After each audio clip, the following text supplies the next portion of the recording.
Hello, Professor. This is Nehal Singh and here I am presenting my assignment number 2, which is a Twitter feed. Taking a look at the data model, here I have used 6 fields. Created at, which gives me the date time at which the tweet was created.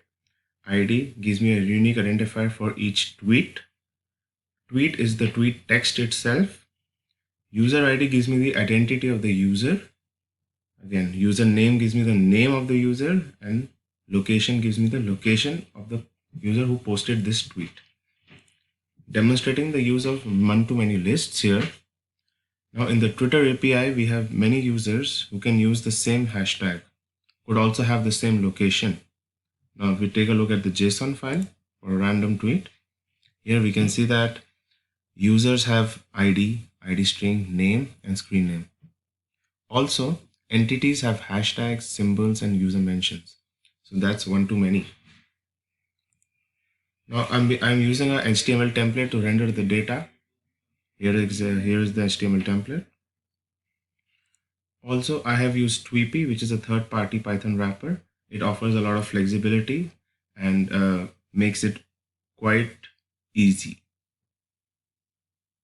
Here I've used api.search to search for information for the tweets, and I have used api.mean to get my details. Now again, Mongo is very good.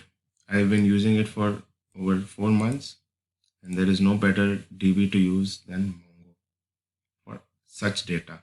Ideal for semi-structured, semi or unstructured data. Okay, now I'll demonstrate the use of the application.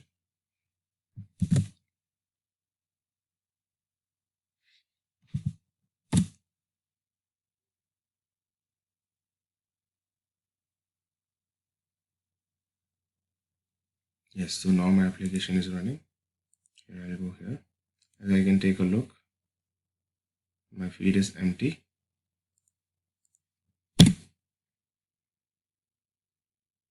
Here I have got a tweet here, and hopefully it has showed up here as well. So yeah, answer is no. The answer is no. Thank you. Also, sorry, I have to show my refresh feed. Yeah. So now it has refreshed the feed, and I will have a second entry as well here. Yep.